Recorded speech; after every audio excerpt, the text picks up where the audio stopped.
আসসালামু আলাইকুম। আমি সোনিয়া সৌদি আরব থেকে বলছি। কেমন আছেন আপনারা? আলহামদুলিল্লাহ আমরা অনেক ভালো আছি। তো কাছে এবং দূরে দেশ এবং দেশের বাহিরে বসে যে যেখান থেকে আমার ভিডিওটি দেখে থাকেন সবাইকে অসংখ্য ধন্যবাদ। তো এই তো প্রতিদিনের মতো আপনাদের মাঝে আবারও আজকে আরেকটি নতুন ভিডিও নিয়ে এসেছি।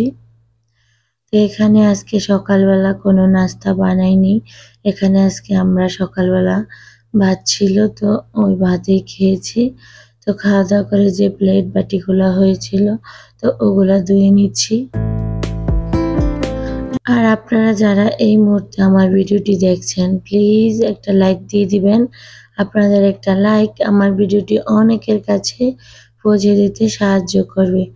আর যদি আমার ভিডিওর কোনো অংশ আপনাদের একটু হলেও ভালো লেগে থাকে প্লিজ চ্যানেলটি সাবস্ক্রাইব করে দিবেন আর পাশে থাকা বেল বাটনের অল অপশনটি প্রেস করে দিবেন, যাতে করে আমি কোনো ভিডিও ছাড়ার সাথে সাথে আপনাদের মোবাইলে নোটিফিকেশন চলে যায়। আর এই কাজটি যারা অলরেডি করে ফেলেছেন তাদেরকে অসংখ্য অসংখ্য ধন্যবাদ। তো এই তো এখানে আমি কিছু দুন্দুল কেটে নিচ্ছি। তো এখানে আজকে দুন্দুল ভর্তা বানাবো। তো দুন্দুলগুলো অনেকদিন ফ্রিজে পড়ে আছে, আর যেহেতু একসাথে অনেক রকমের তরকারি আনা হয়েছে তো এটা আর খাওয়া হয়নি। আর এগুলা ফ্রিজে তো অনেকদিন ছিল, একদম শুকিয়ে গেছে। তো এইজন্য আমি এই দুন্দুলগুলাকে ০.৫ ঘন্টা পানিতে ভিজিয়ে রেখেছিলাম। এতে করে চামড়াটা ছিলতে আমার অনেক সুবিধা হয়েছে। আর এই তো আমি এখানে পাতলা পাতলা করে দুন্দুলটা কেটে নিয়েছি। তারপরে এই তো রান্না করতে বসিয়ে দিলাম। তো এখানে আমি পেঁয়াজ কুচি, তারপর হচ্ছে লবণ আর তেল দিয়ে দুন্দুলটা ভেজে নেব। তো এখানে আর আমি অন্য কিছু দেব না। আর সামান্য পরিমাণে একটু হলুদের গুঁড়া দেব। যেহেতু এটা ভর্তা বানাবো, আর এটা সব কিছুর কালার কিন্তু সাদা কালার ভালো লাগে না। তো এটা সাদা কালার থাকলে আমার কাছে জানি কেমন লাগে, এই জন্য একটু হলুদের গুঁড়া দেব। তারপরে এই তো এদিক দিয়ে বাবুর জন্য একটু ভাত নিয়েছি। তো ও এখনো ভালো করে ভাত খাওয়া হয় না। তো ওকে একটু ভাত খাওয়ার জন্য আর কি অভ্যাস করতেছি। তো এখানে ২ পিস আলু আর একটা ডিম নিয়েছি।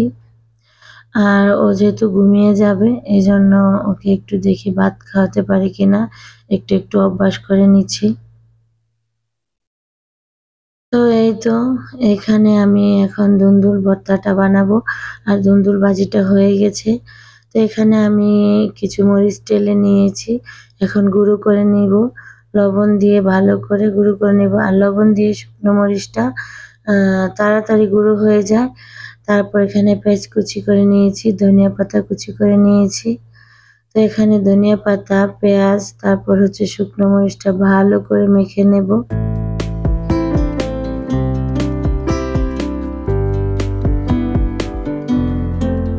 তো এভাবে দুন্দুল ভর্তাটা খেলে না খুবই ভালো লাগে। তো এখানে এভাবে আপনারা পেঁয়াজ ভর্তাটাও খেতে পারেন।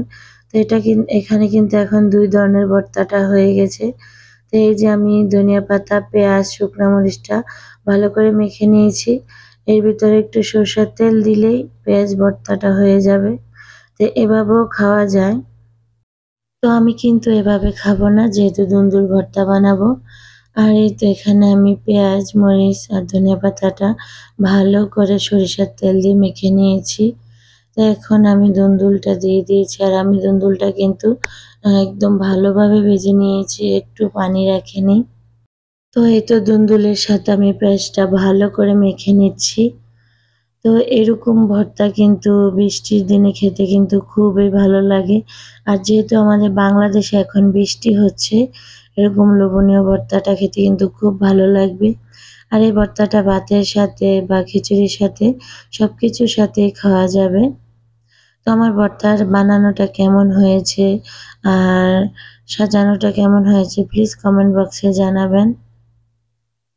আর এই তো এখানে আজকে আমি বুটের ডালের হালুয়া বানাবো। তো এখানে বুটটা আমি ভালো করে ধুয়ে নিচ্ছি। আর বুটটা কিন্তু আমি সকালবেলা ঘুম থেকে উঠে ভিজিয়ে রেখেছিলাম। প্রায় ৪-৫ ঘন্টা ভিজিয়ে রেখেছিলাম। তো এইভাবে বুটটা কিন্তু ৪-৫ ঘন্টা ভেজালে কি হয়, তাড়াতাড়ি সেদ্ধ হয় আর আপনাদের গ্যাসটাও অপচয় হবে না। তো সব দিক দিয়ে ভালো হয়। তো এই তো বুটটা আমি ভালো করে ধুয়ে নিচ্ছি আর দেখতে পাচ্ছেন কত সুন্দরভাবে ভিজেছে। তারপরে এই তো আমি এখন বুটটাকে চুলায় বসিয়ে দেব সিদ্ধ করার জন্য। তো আমি চুলায় বসানোর আগে চুলাটা কিন্তু একটু ভালো করে মুছে নিয়েছি। আর পরিষ্কার জায়গায় রান্না করতেও কিন্তু ভালো লাগে। তো এখানে তো আমি বুটের সাথে একটু সামান্য পানি রেখেছি। আর যে বেশি পানি দেইনি কারণ হচ্ছে যেহেতু আমি এটার ভিতরে লিকুইড দুধ ব্যবহার করব, এজন্য একটু সামান্য পরিমাণে পানি দিয়েছি। তারপরে এর ভিতরে এই তো লিকুইড দুধটা দিয়ে দিচ্ছি। তারপরে এর ভিতরে আমি একটু আস্ত গরম মসলা দিয়ে দেবো। তো এখানে আমি দারুচিনি আর এলাচ দিয়েছি। তো অনেকে আবার হালুয়ার ভিতরে এই গরম মসলার ফ্লেভারটা পছন্দ করে না। তো আমার কাছে কিন্তু ভালো লাগে। তো এইজন্য আমি দিয়েছি। তো আপনারা নাও দিতে পারেন। তো এখানে আমি কিন্তু যখন বুটটা সিদ্ধ হয়ে যাবে গরম মসলাগুলো উঠিয়ে ফেলবো। তারপরে তো এখানে বুটটা সিদ্ধ বসতে দিয়ে এখানে আবার রুমটা পরিষ্কার করতে এসেছি। যেহেতু এখন 2 মেয়ে ঘুমাচ্ছে, তো এইজন্য ভাবছি যে এই ফাঁকে আমি ঘরটা গুছিয়ে ফেলি। তো এই যে আমি এখানে কার্পেটটা উঠিয়ে আবার একটু পরিষ্কার করে নিয়েছি। তো এটা আমি প্রতিদিন উঠাই না, 2-3 দিন পর পর একটু উঠে তারপরে পরিষ্কার করি। তারপরে এই যে এখানে কম্বল রাখার কারণ হচ্ছে বাবু যখন খেলা করে তখন কিন্তু ওর পাশে আমার থাকা লাগে। ও না হলে একা একা খেলা করবে না। আর যেহেতু রুমে সারাক্ষণ এসি চলে, এই জন্য আর কি আমি এখানে কম্বলটা গায়ে দিয়ে তখন শুয়ে শুয়ে আমার প্রিয় আপুদের ভিডিওগুলো দেখি আর বাবু এদিক দিয়ে খেলা করে। আর এই তো যেহেতু ওরা ঘুমাচ্ছে, তো এই জন্য এর ফাঁকে আমি পুরো ঘরটাকে গুছিয়ে নেব। তো এখানে আমি ঘরও গোছাচ্ছি, আবার মাঝে মাঝে পাকের ঘরেও গিয়ে ডালটা একটু নেড়ে দিচ্ছি। তো যেহেতু এটা চুলায় বসিয়ে দিয়েছি, তো এখানে দাঁড়িয়ে থাকলে তার হবে না। আর এখানে সন্ধ্যাও হয়ে এসেছে, তো এই জন্য দুনো কাজে একসাথ করে নিচ্ছি। তো এখানে এই তো আমার 2টা পাখি ঘুমাচ্ছে আর আমি এদিক দিয়ে একা একা ঘরে কাজ করতেছি। তো এখানে এই তো আমি ডালগুলা ঠান্ডা হতে দিয়েছি। আর যেহেতু এখানে ফ্যানের কোনো ব্যবস্থা নেই, এই জন্য আমি যেহেতু এই রুমে এসি চলতেছে বাটিতে করে রেখে দিয়েছি, ঠান্ডা হয়ে যাবে। ঠান্ডা হলে তারপর ব্লেন্ডার করে নেব। আর এই তো এখানে আমি পুরো ঘরটাই ক্লিন করে ফেলেছি।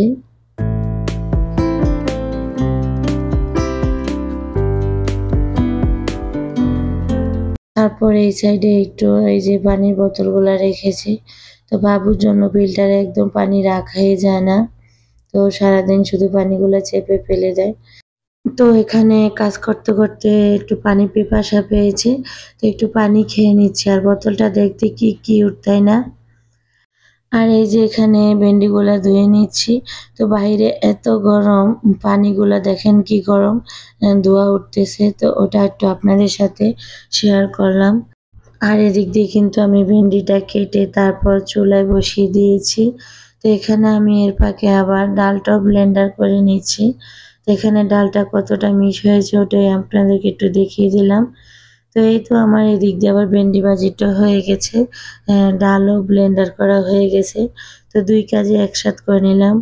আর এই যে আমার ভেন্ডি ভাজিটা কতটা পারফেক্ট হয়েছে দেখতেই পাচ্ছেন। তো অনেকে রান্না করলে ভেন্ডি ভাজিটা একটা পিচ্ছিল ভাব হয়, আমার কিন্তু ওরকম হয় না। তো আপনারা যখন ভেন্ডি ভাজিটা করবেন তখন কিন্তু ঢাকনা দিয়ে রান্না করবেন না। ঢাকনা দিলে ভেন্ডিটা কিন্তু পিছলে পিছলে ভাব হয়ে যায়, তাতে খেতেও ভালো লাগে না। আর এই তো আমি চুলায় ফ্রাই প্যানটা বসিয়ে দিলাম আর এর ভিতরে আমি ঘি দিয়ে দিচ্ছি। তো আমি এখানে একটু বেশি পরিমাণে ঘি দেবো, কারণ হচ্ছে যেহেতু আমার ডালের পরিমাণটা বেশি, তো এই জন্য একটু বেশি করে ঘি দেবো। তারপরে তো ডালের সাথে ভালো করে ঘিটা মিশ্রণ করে নেব। তো এই তো ডালের সাথে ঘিটা ভালো করে মিশ্রণ করা শেষ। এরপর আমি এর ভিতরে আমি চিনি দিয়ে দেব। তো চিনিটা আপনারা যে যেরকম মিষ্টি খান ওই পরিমাণে দিতে পারেন। তারপর এখানে আমি একটু সামান্য পরিমাণ লবণ দিয়ে দেব। তো এই তো এখানে আমি চিনিটা ভালো করে ডালের সাথে মিশ্রণ করে নেব। তো যেহেতু আমি আজকে হালুয়া রান্না করতেছি, এজন্য আপনাদের সাথে একটু শেয়ার করলাম। আর এটা যেহেতু আমাদের লাইফস্টাইল ব্লগ, এখানে সবকিছুই দেখানো হয়, ঘোরাফেরা, রান্নাবান্না, ঘর গোছানোর সবকিছুই। তো এই জন্য যেহেতু আজকে হালুয়াটা বানাচ্ছি এই জন্য আপনাদের সাথেই শেয়ার করছি। তো এখানে এই তো পানিটা যখন মিডিয়াম শুকিয়ে আসবে তখন আমি এর ভিতরে 2 টেবিল চামচ গুঁড়া দুধ দিয়ে দেব। আর গুঁড়া দুধটা দেওয়ার ফলে কিন্তু হালুয়াটার ভিতরে অন্যরকম একটা ফ্লেভার আসবে আর ঘ্রাণ হবে, এতে করে খেতেও কিন্তু খুব ভালো লাগবে। তো এই তো এখানে আমার হালুয়াটা একদম পারফেক্ট ভাবে রান্না হয়ে গেছে আর দেখতেই পাচ্ছেন। তো এখানে আমি এই প্লেটটাতে সেট করতে চেয়েছিলাম, তারপর দেখছিলাম যে এটাতে অনেক বেশি হয়ে যাচ্ছে যেহেতু এটা আকারে অনেক ছোট। তারপর আমি বড় একটা প্লেটে আমি হালুয়াটা সেট করেছি। আর যেহেতু এখানে আমার মাপ মতো কোনো প্লেট নেই, এজন্য আমি এটাতেই সেট করলাম আর এখানে কিছু কিশমিশ দিয়ে দিয়েছি। তারপরে এই তো হালুয়াটা কেটে নিলাম আর সাজিয়ে তারপর পরিবেশন করলাম। তো আমার হালুয়ার রেসিপিটা কেমন হয়েছে আর সাজানোটা কেমন হয়েছে প্লিজ কমেন্ট বক্সে জানাবেন আর ফুল ভিডিওটি দেখবেন, দেখার অনুরোধ রইল। তো আজকের জন্য এখানে ভিডিওটি শেষ করব। ভালো থাকবেন, সুস্থ থাকবেন। আল্লাহ হাফেজ। আসসালামু আলাইকুম।